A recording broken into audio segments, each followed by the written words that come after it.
Assalamualaikum warahmatullahi taala wabarakatuh. Kembali lagi bersama saya di Dadan Hamdan Channel. Kali ini saya ingin melanjutkan materi pembelajaran mata pelajaran informatika untuk kelas siswi kelas 10 SMK. Nah, sebelum saya mulai ke materi, seperti biasa jangan lupa untuk like, share, komen, dan subscribe karena subscribe itu gratis. Jika kalian sudah melakukannya, mari kita langsung saja ke pembahasan materi yang akan saya berikan.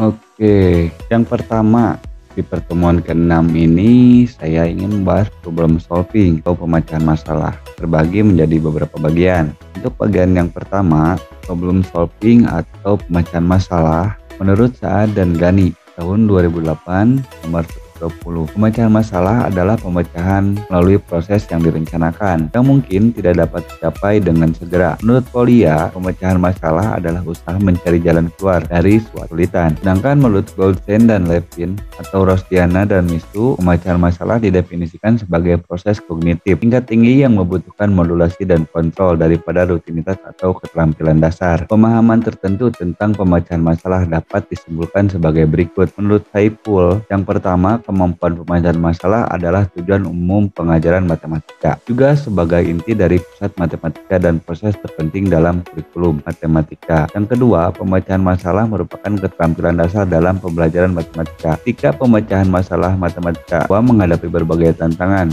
seperti kesulitan memahami masalah, hal ini karena masalah yang mereka hadapi bukanlah masalah yang dihadapi siswa sebelumnya. Tahapan pemecahan masalah. Tahapan pemecahan masalah sendiri dibagi menjadi 4 tahap pemecahan, yaitu memahami masalah, merencanakan solusi, melaksanakan rencana, dan memeriksanya kembali. Yang pertama, dibuat diagram ini bagaimana pemecahan masalah itu sendiri. Memahami masalah dulu. Yang kedua, buatlah rencana penyelesaiannya. Yang ketiga, jalankan rencananya atau implementasikan. Keempat, melihat kembali atau mengkoreksinya. Menurut diagram Polya sendiri, pemecahan masalah dijabarkan sebagai berikut. 1. Memahami masalah atau problem understanding. Langkah yang harus dikuasai untuk memecahkan masalah adalah dengan memahami masalah itu sendiri. Siswa perlu mengidentifikasi apa yang mereka ketahui, apa yang ada ukurannya, hubungannya, dan nilainya, serta apa yang mereka cari atau mereka ketahui. Apa yang ada, beberapa saran untuk membantu siswa memahami masalah yang kompleks.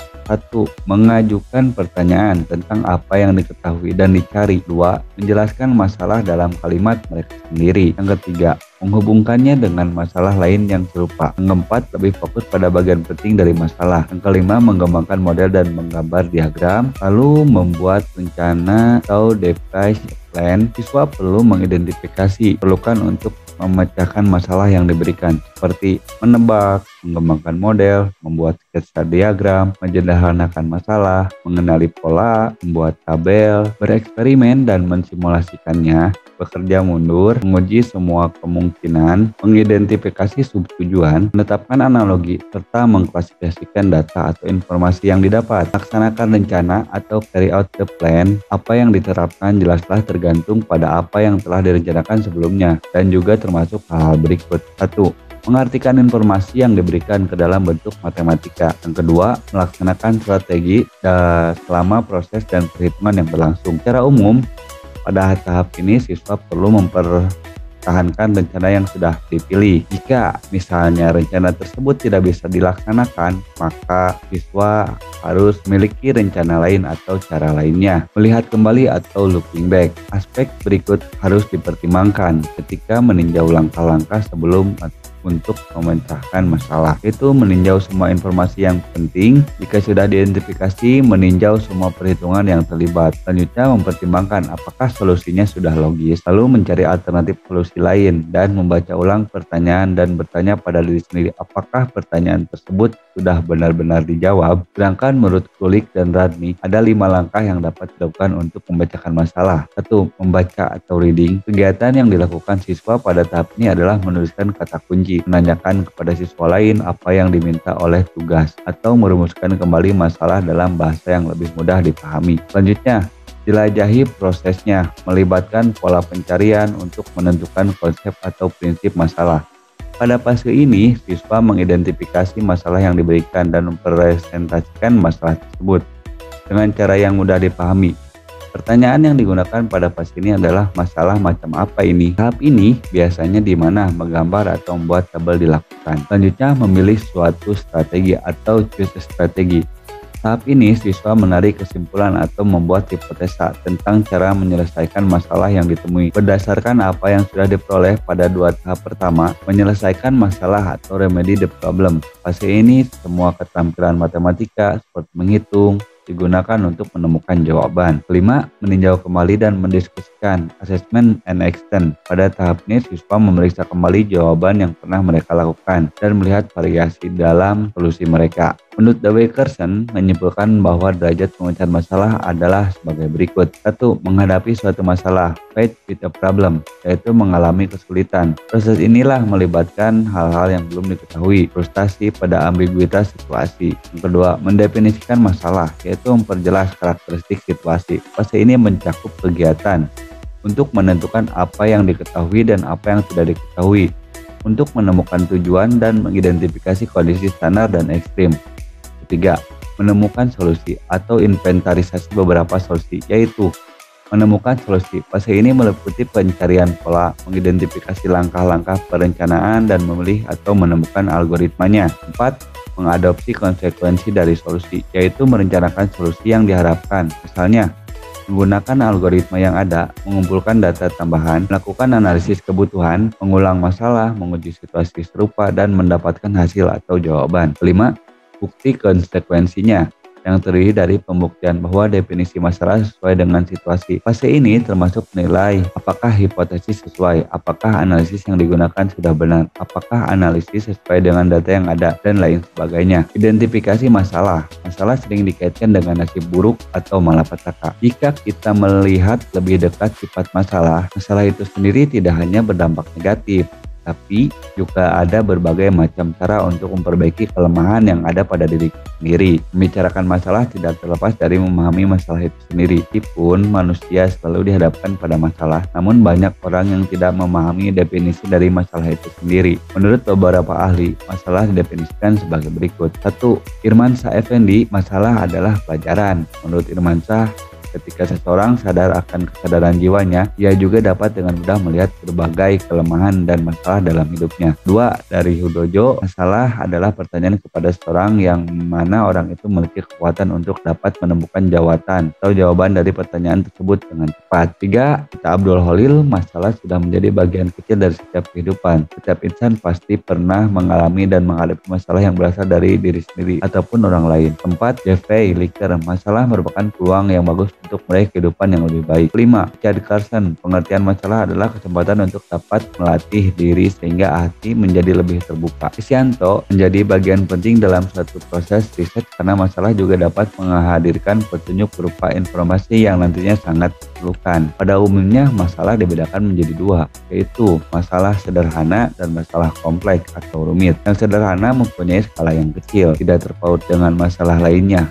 tidak mempunyai konsekuensi yang besar. Pemecahan masalahnya tidak terlalu rumit dan dapat dipecahkan oleh individu atau perorangan. Lingkup masalah sebatas pada seseorang dan dapat diselesaikan oleh orang itu sendiri. Sementara masalah yang kompleks atau rumit mempunyai cakupan skala yang lebih besar dibandingkan masalah sederhana, dapat terkait dengan berbagai masalah yang lainnya, mempunyai konsekuensi yang sangat besar, dan juga penyelesaiannya membutuhkan kerjasama kelompok serta analisis yang sangat mendalam. Jangkauan masalah ini juga akan berhubungan dengan banyak individu dan juga hanya dapat diselesaikan oleh banyak individu pula. Kenapa masalah timbul? Masalah timbul akibat kesalahan yang kita lakukan. Masalah bisa fatal atau bisa biasa saja, tergantung seberapa besar kita berbuat atau membuat kesalahan itu sendiri. Lalu bagaimana cara menyelesaikan masalahnya? Pertama, menyadari masalah. Langkah yang diambil oleh seseorang dalam menyelesaikan sebuah permasalahan adalah dengan menyadari akan adanya masalah yang terjadi. Seseorang harus sadar bahwa ia sedang dihadapkan pada suatu masalah yang membutuhkan sebuah solusi. Dengan begitu, seseorang akan merasa memiliki sebuah kesulitan yang harus segera diselesaikan dengan baik. Yang kedua, memahami masalahnya. Seseorang sudah menyadari pada dirinya sendiri sudah ada masalah, maka hal yang harus dilakukan adalah dengan memahami kemudian menjabarkan masalah yang terjadi. Memahami masalah perlu suatu diagnosa atau diagnosis. Jika seseorang menyadari memiliki masalah, maka hal yang harus dilakukan adalah dengan memahaminya, kemudian menjabarkan masalah yang terjadi. Lalu memahami masalah perlu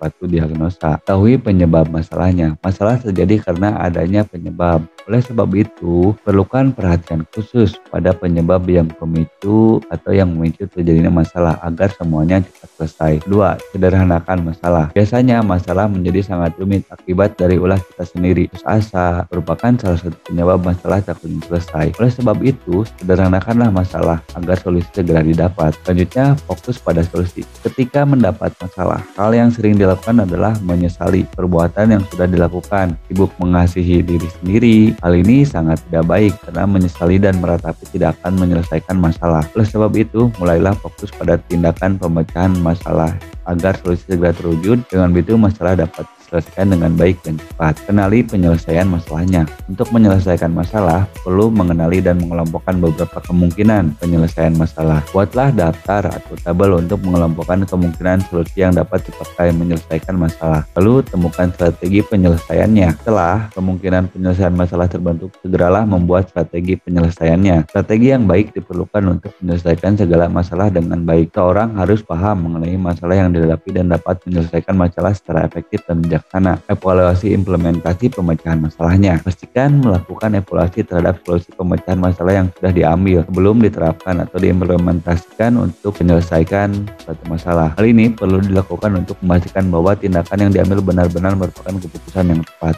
Jangan mengeluh berlebihan. Kebiasaan mengeluh tidak akan menyelesaikan masalah. Justru sikap ini menjadi penyebab otak kita terdoktrin bahwa masalah sangat rumit, kompleks, sulit, dan tidak mudah diselesaikan. Kebiasaan ini sangat tidak baik. Oleh sebab itu, ubahlah kebiasaan ini menjadi tindakan nyata yang menciptakan solusi. Lalu, segeralah ambil tindakan. Tindakan nyata dalam menyelesaikan masalah mutlak dilakukan karena memahami pada masalah, fokus dalam mencari masalah, kepandaian dalam menyusun strategi tidak akan membuahkan hasil jika tidak segera bertindak untuk menyelesaikan masalah. Atur emosi. Emosi dari pola pikir seseorang adalah dua hubungan yang saling berkaitan. Pengendalian emosi yang baik akan mempengaruhi pola pikir yang baik. Oleh sebab itu, apabila seseorang tidak mampu mengendalikan emosinya, maka ia tidak akan dapat berpikir jernih, sehingga setiap masalah yang dihadapinya sulit diselesaikan. Lalu berpikir secara logis atau masuk akal. Berpikir secara logis dan rasional dapat mempengaruhi pola pikir juga. Oleh sebab itu, wajib bagi seorang untuk dapat berpikir secara logis dan positif agar masalah yang dihadapinya dapat diselesaikan dengan baik. Lalu bersikap proporsional. Kejiwaan seseorang juga dapat terpengaruh oleh sifat-sifat negatif karena sikap proporsional yang dilakukannya. Oleh sebab itu, dalam menyelesaikan masalah harus dalam kondisi tenang dan santai agar permasalahan dapat terselesaikan dengan baik. Perasaan marah, stres, sedih tidak akan menyelesaikan masalah, justru membuat masalah menjadi semakin rumit. Contoh, di sini ada dua permasalahan. Yang pertama, sudah 3 hari Budi tidak masuk sekolah karena harus menunggu ibunya di rumah sakit. Selain bingung, Budi juga tidak ingin ketinggalan pelajaran di sekolahnya. Namun dirinya juga tidak tega meninggalkan ibunya yang terbaring sakit di rumah sakit. Kedua, Bambang tidak bisa konsentrasi belajar. Tetangganya menyelenggarakan pesta hajatan selama 3 hari berturut-turut, sehingga suasana di tempat tinggal Bambang menjadi hingar-bingar. Dari contoh di atas, kesimpulan yang menandakan masalah. Kita ambil kesimpulannya. Yang pertama, Budi menghadapi ibunya yang sakit dan ketinggalan pelajaran di sekolah. Itu kesimpulannya. Yang kedua, Bambang kesulitan untuk konsentrasi belajar. Nah, untuk materi kita cukupkan sampai situ. Untuk tugasnya seperti biasa, buat rangkuman materi ini di buku catatan dan buat 5 contoh permasalahan serta langkah-langkah penyelesaian masalahnya versi kamu sendiri. Harus ada tabel, diagram, dan alur penyelesaiannya. Dikumpulkan di Google Classroom 3 hari dari sekarang. Ya, dikirim ke Google Classroom. Absensi seperti biasa di kolom komentar video materi ini, tapi tugas harus sudah masuk di Google Classroom. Oke, mungkin cukup sekian dari saya. Tetap learn anywhere, anytime. Belajar dimanapun, kapanpun. Tetap semangat belajar. Saya cukupkan. Mohon maaf bila ada kekurangan. Terima kasih. Wassalamualaikum warahmatullahi wabarakatuh.